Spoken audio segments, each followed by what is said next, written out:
Good morning, everybody. Happy Wednesday. It is July 1st, 2020. And we are here again for some weaving. Welcome from everywhere.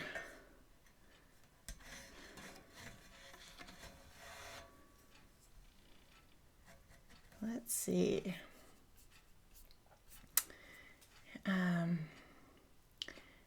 Rhode Island and Spain and New York and Pennsylvania and the beautiful state of Maine.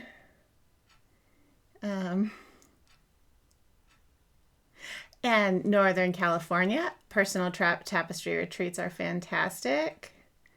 Apparently it's hot in Maryland. Sorry, y'all. It's not so hot here yet. Welcome from the UK, Carolyn. Glad you're here. And Idaho, and Texas and Cape Cod, and all over. Okay. Fantastic. Oh, Ginny. First day of retirement. That's awesome. Congratulations. Probably a good time to retire if you work in the schools. I'm still working on this piece. Obviously, it has gone. I don't know what's up with this piece. This is one of those pieces that was in the corner of my studio for far too long. And I'm just trying to finish it so I can get my loom back. It has been fun, though. I have enjoyed messing around with it. It's always good to weave something you're not too attached to.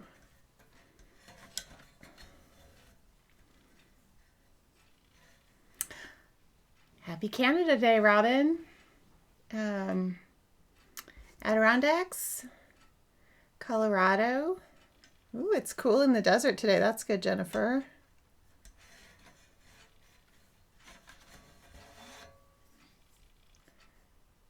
Welcome, Monica from Ontario. Those of you who are just joining us for the first time, thanks for coming. And another Robin with the first official day of retirement. Congratulations to the Robins. Oh, sorry, it was Ginny and Robin.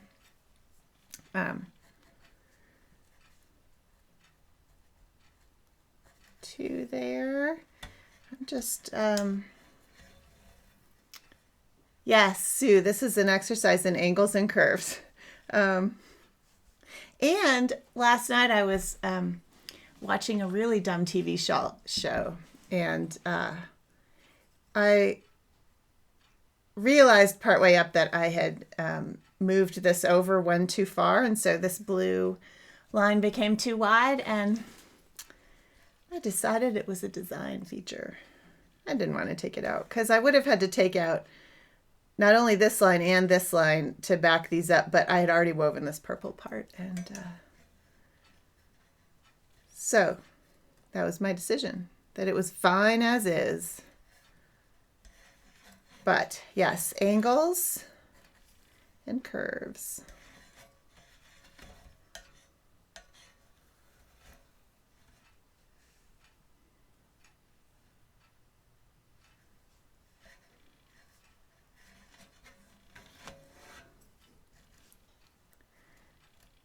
Let's see. You'd think I could remember. Nope, there's two there. The pattern is the same. You'd think I wouldn't have to go and count it every time, but always making sure. If you get the angle off by one step, you can really see it, and so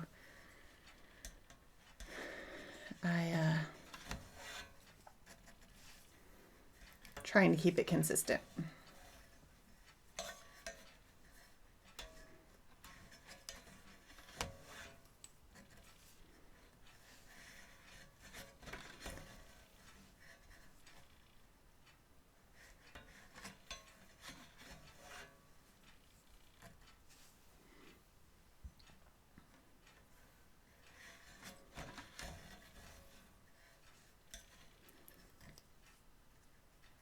2. Whoops. See, I almost did that one too far.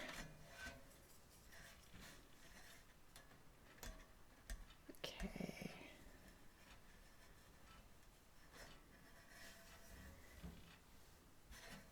Let's fill in some of this curve. So here's the little design. And this curve there. Looking for my marker. Let's put the next curve right here. Whoops.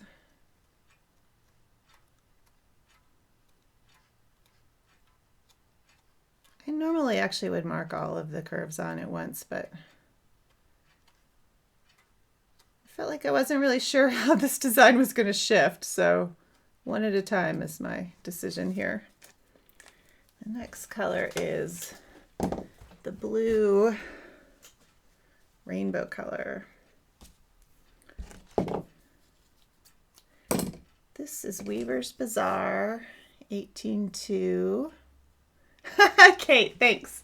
Good decision, Rebecca, on the path to perfectionism recovery. That is absolutely true. This wider blue line is just fine.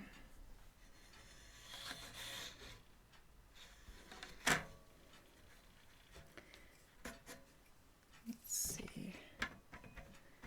This is a little outline.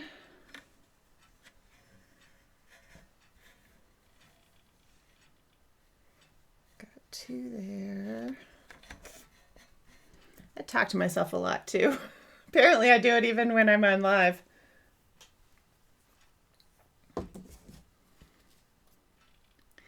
So, Deborah asked, what is the set and the yarn? This is 2 strands of Weaver's Bazaar Fine 18-2. It's their thinnest yarn, and except for the silk.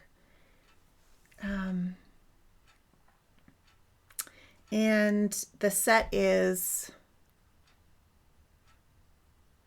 I've talked about this before, y'all. I hate to get out the ruler because I'm afraid I've expanded the width of this thing, but I can't remember if it's 10 or 12. Hold on.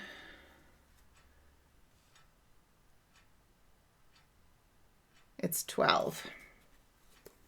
All right, we might as well look. Oh, we're not doing too badly. It's supposed to be 3 inches wide, so.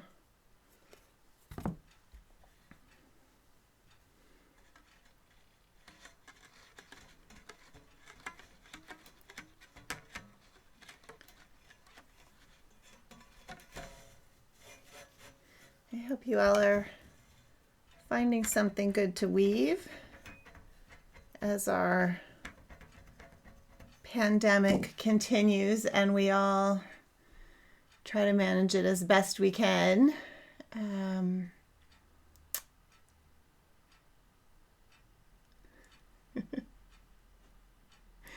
I can pretend I'm talking to you. That's right, Janet.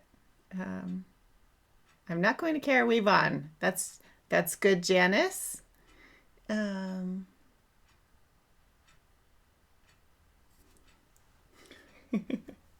Okay, so now the challenge is to meet these steps in this filling in process. Oh, also to make sure that my shedding is right, actually. Oh, it might not be.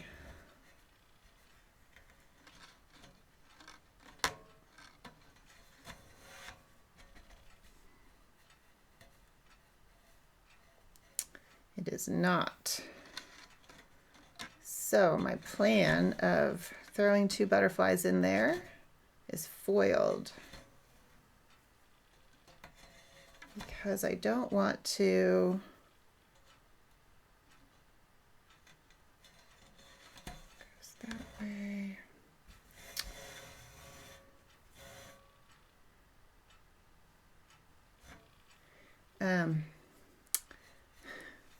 Trying not to talk to myself. I'm going to go with 1 butterfly. It needs to go this way.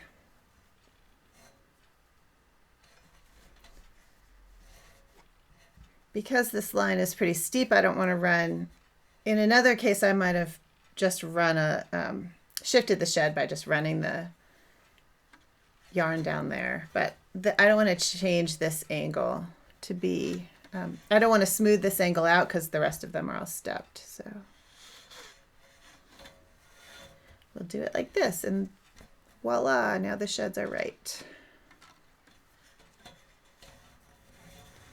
Let's see. I can zoom in a little more.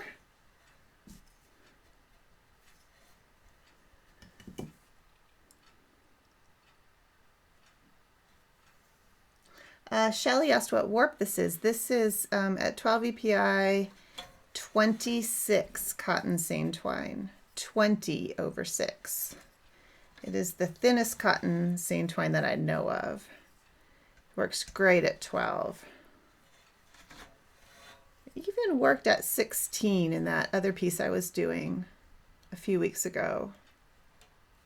But anything closer than 16, you're going to have to go to a thinner warp, I think.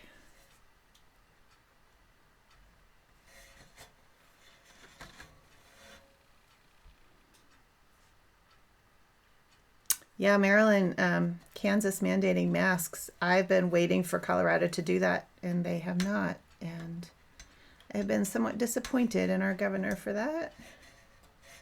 It is optional or non-enforceable or something like that.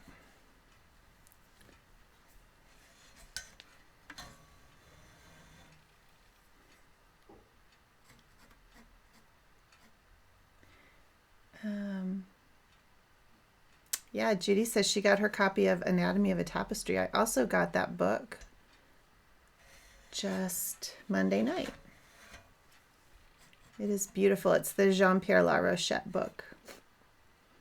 I haven't had enough time to really look at it, but it's quite lovely.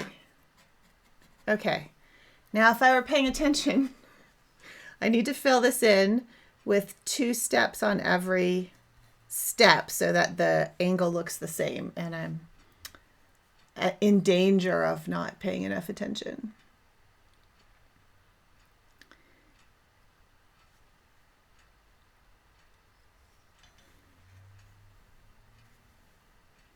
Okay.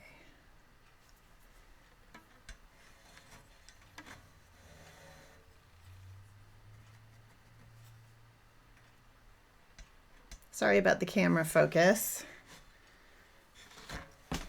It's always a dilemma for me. If I turn the autofocus off, I can't I can't zoom in, but if I turn it off, it won't do this in and out thing. Let's see.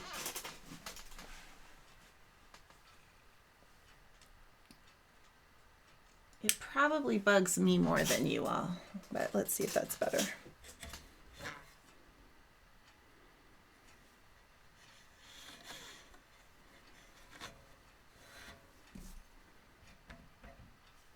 Nope.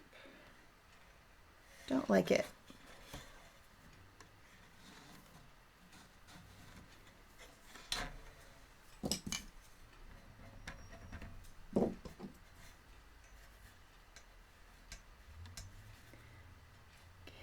Need one more wrap on this step.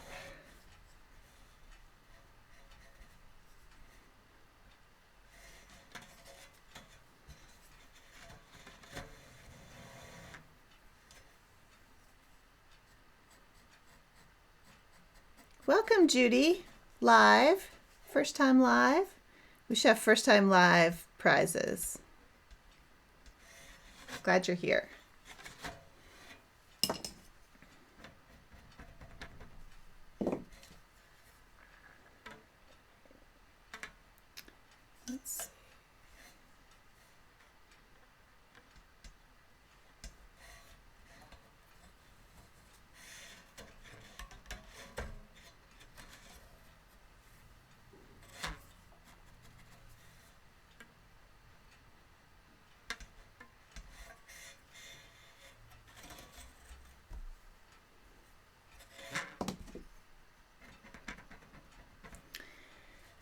So I'm debating putting another butterfly of the blue in here, but I think because I'm having a tendency to push out instead of pull in on this little tapestry, I'm going to leave it with just one.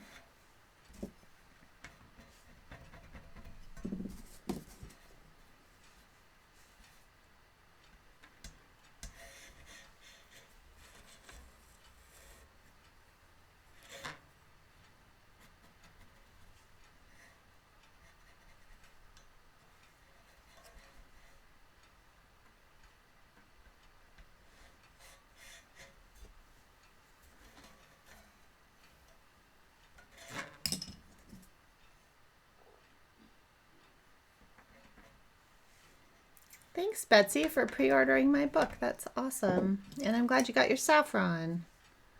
Hope you enjoy it. It's a fun loom. I've not used my saffron in a few weeks, so it might be time to take it to the mountains or up the road 20 miles. Anyway.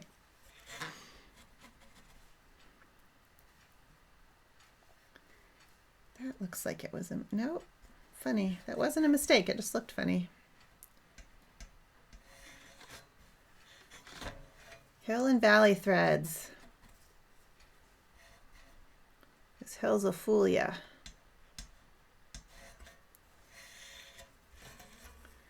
One thing I did notice in Jean-Pierre's book is that he calls Hill and valley threads something I've never heard of before. Oh, he calls them covered and bare warps, which is a new terminology we can add to our list of what people call hill and valley threads. Archie called them highs and lows. Jean-Pierre calls them covered and bare. I call them hill and valley. There's another one people use a lot.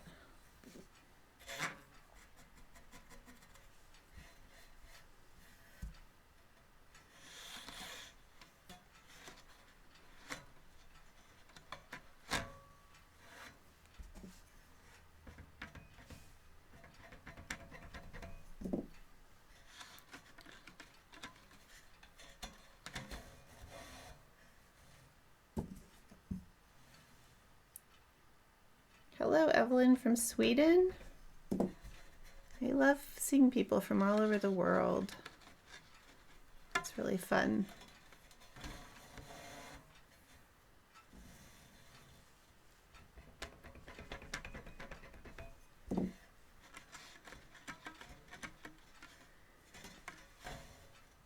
Janet, I'm glad that you have heard covered in bare before. It must be not as different as I thought when I first read that.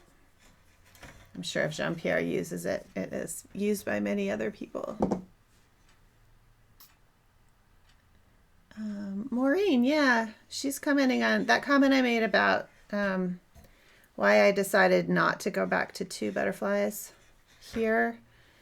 The more butterflies you have across, the more space there is and the more tendency for the weaving to push outwards. So I teach a lot of beginners, so the biggest problem I see in beginners is that they don't put enough weft in and the piece gets narrower. In this case, I'm having the opposite problem where the piece is wanting to get wider. And so if I added another butterfly, I'm just adding another space in there with more potential for the piece to get wider. So I'm not going to do that.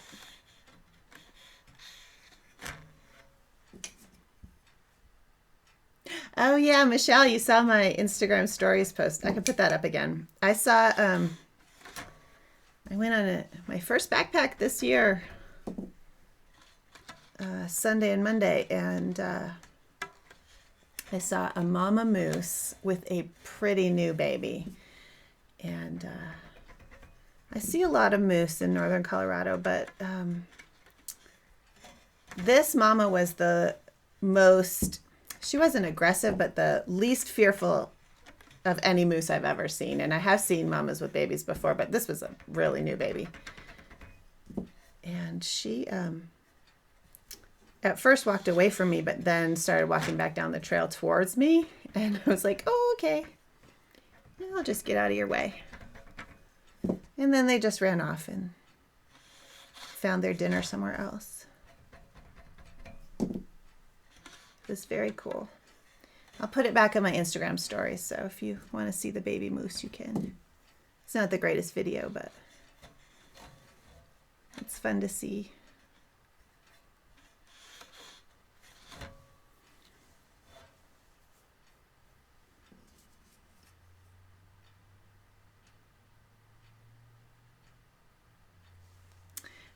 Kate, yeah, is asking about the covered and bare hill and valley thing again. So anytime, all of those terms are referring to how the weft travels over the warp. It's not,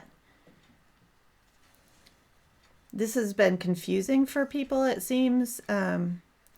It's not about the warp position. It's not whether the warp is up or down. It's whether the weft is going over a warp or under a warp. Of course, the weft goes over, under, but on any particular turn, whether it's going over or under. So a hill thread is covered and a valley thread is bare in Jean-Pierre Larochette's term. I just created I don't know if you can see this well enough. I just created a valley thread or a bare thread. So the weft goes under this warp and this is a valley or a bare in Jean-Pierre's terms.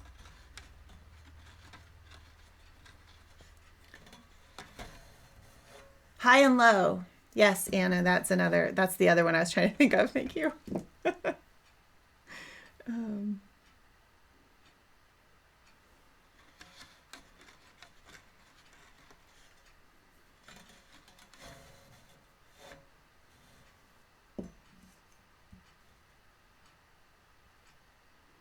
Michelle, what's the path to perfect in terms of weft tension? There's no perfect. It's not a static state. It is, tapestry is a constantly changing experience.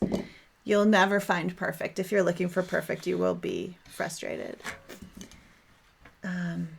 If you want razor sharp, square, big tapestries or even small tapestries, and you're really committed to that, I recommend you get a floor loom with a beater. The squarest tapestries are woven by people like Michael Rohde and Susan Iverson and Mary Zickafoos and James Kohler. And they're all woven on looms like the one, right, this one behind me. Floor loom with a beater. Because the beater is a huge tool for telling how your weft tension is doing. That said, all of those people are exceptional technicians, and so they've learned how to manage it over the years. But there is no path to perfect. The trick is learning, because there's no perfect. I mean, whatever your definition of perfect is. The idea is to learn to read your weaving and to see when the wefts are, or the warps are moving apart or together. And to remember that the weft is the boss of the system. People think that if they just have a nice tight warp tension, the warps will never move, and that is absolutely not true. The weft always, always wins. So it's about observation and practice. Back to my age-old mantra, just keep weaving.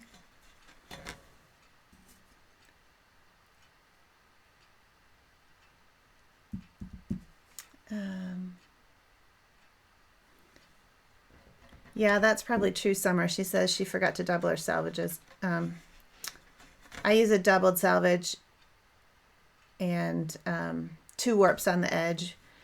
Mostly I do that because the warp I'm using is fairly thin and it helps give the salvage a firmer edge. And maybe it is a little bit easier to keep your salvages straight. If you use a fat warp, if I was using, not on this piece, but at like 12 ends per inch, if I was using like a 12-12 warp, at 8 ends per inch, like a 12-12 warp. I wouldn't double the selvages. You wouldn't need to.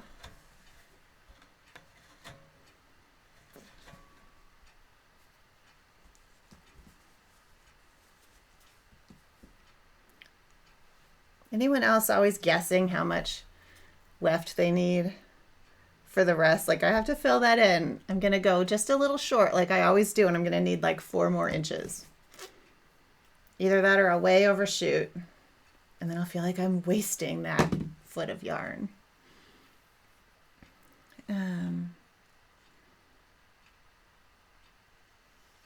Cool. Yes, it is a good time for books on tapestry. Fortunately for us, there's a lot coming out in the next year. I think Michaela Sador's book will be out. I think I just got a notice mine will be here next week. And some people already have theirs. But Jean-Pierre's book is super special. He is a really important tapestry artist, so I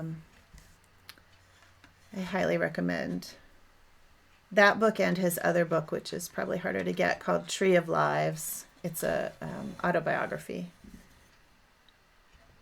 Keep hoping that a publisher will pick that one up. That one's self-published. The new book, Anatomy of a Tapestry, is published by Schiffer. And my only complaint about it thus far is that it does not have an index.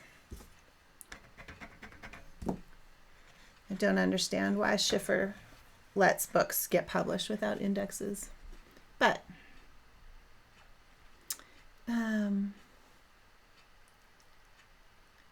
Nancy went back to this. I was talking about this angle, and it's actually just, all I was saying, Nancy, was that, let's see if you can see this.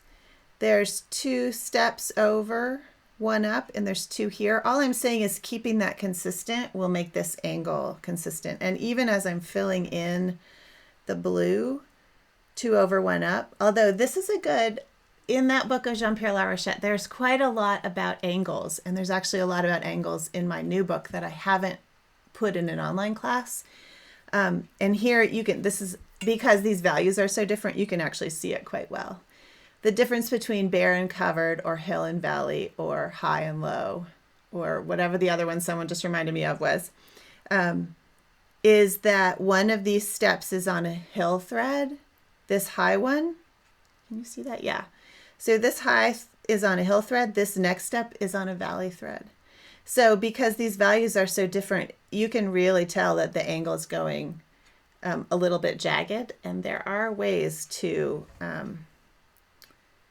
mitigate that depending on the yarn you're using and the set and the number of steps, and there's a lot of different ways you could do that. But I could have put, for example, 3 steps up on the valley threads and 2 on the hill threads, and that would have made that the steps look more even, but it would have changed the angle that this is going at. Another instance of why sampling is important.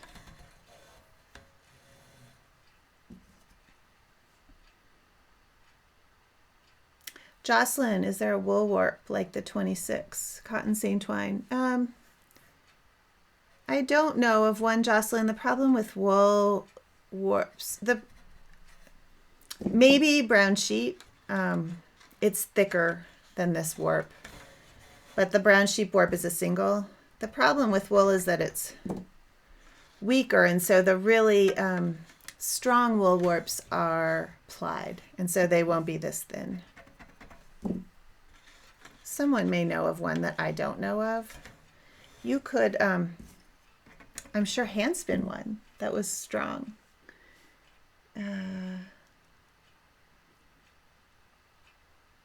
Is the Harrisville Kohler singles about the same weight as 1 ply of the Shetland? No. It's not really close. 1 ply of the Shetland? No, and I would, yeah. No, the Shetland is very thin, so one ply of the Shetland will be thinner than the Harrisville Kohler singles. I would never try to unply Shetland. It's too thin, it just shreds. The Highland, though, you can unply, but I only do that when I'm going to ply it back together on itself so that it becomes a stronger yarn again. I have seen people weave with just one ply of Highland, but it's pretty weak. I use 3 or 4 Kohler singles at 8 ends per inch, usually 3.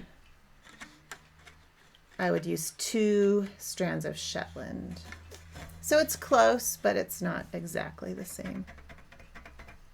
It's not like they took the Kohler singles and plied 2 of them together to make the Shetland. The singles is a different weight.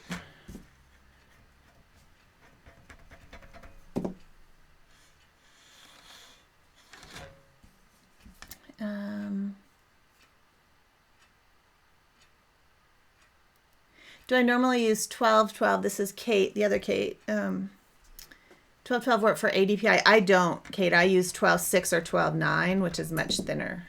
But people do, like Tommy Scanlon, I think, often uses 12-12 at 8 ends per inch.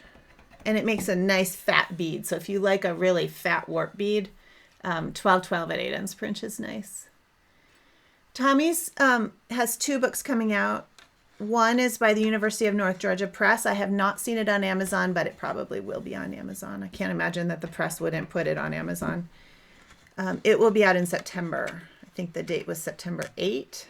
And that is a book of essays about her artistic life. And then next spring, she has a book out from Schiffer, which is about designing for Tapestry, which I can tell you personally is a very nice book.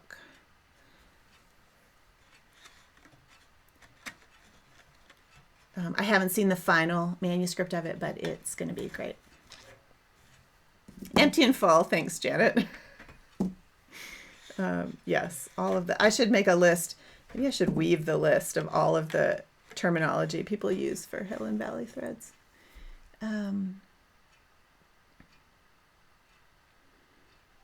That is true. In terms of if you were going to go to conferences this summer, they've all been canceled. So put that money towards some good books and maybe an online class. Definitely an online class. Okay.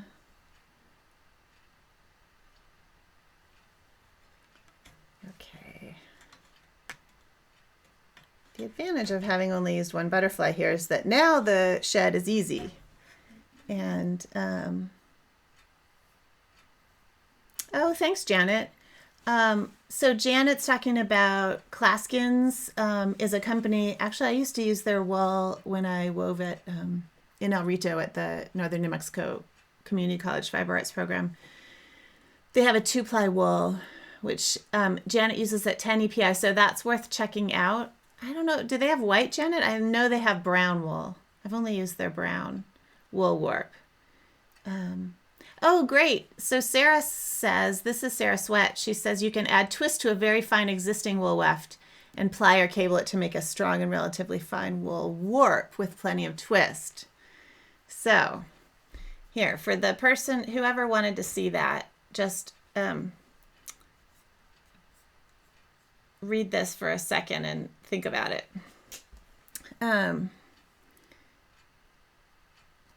Michaela's book. Cool. Michaela's book is coming. Oops, sorry. Is coming soon. Oh, Tommy's book is on Amazon now. Great. Thanks, Marlena. Designing for Tapestry is such an important topic. I agree. Tommy Scanlon, Tommye. I will be talking about all of these books at length on my blog this summer, so don't worry, you won't miss them. When they come out. This summer and whenever they come out. So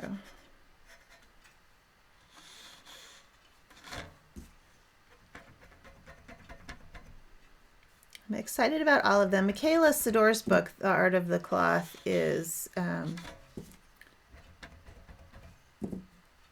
mostly a book of tapestry images, I believe. I don't think there's a lot of text in it.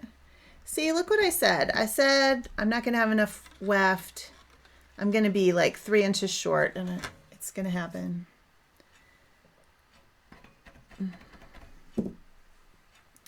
All right. I hope that, yeah, look at that. See, I jinxed myself because hopefully you got this Sarah instruction if you were wanting it. I jinxed myself because I said I knew I was going to be 3 inches short, and I actually probably am going to be 3 inches short because I'm going to want the end to do another eccentric outline. Let's see. So I forgot to get out my calendar, but I wanted to tell you when I would be back. Oh, you all don't want to see that?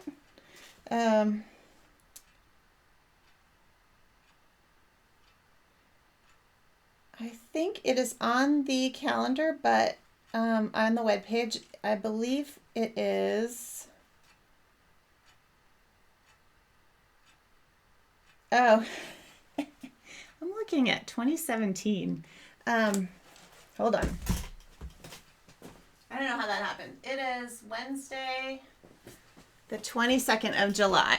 I will be back on Wednesday, the 22nd of July. I'm going to take a couple weeks to work on some other things, and I'll be back on the 22nd, and then I will tell you when the time after that will be. So in the meantime, I hope you are weaving a lot of fun things, and I will also be weaving some new things, and use that hashtag, changetheshed, and this website right above my head. If you want to know when I will be back, it will be posted there, plus all the replays. So I will also be going to the mountains between now and then, so maybe I'll have more moose pictures. I hope you're all well, and thanks for coming, and I'll see you in a couple of weeks. Thanks, you guys.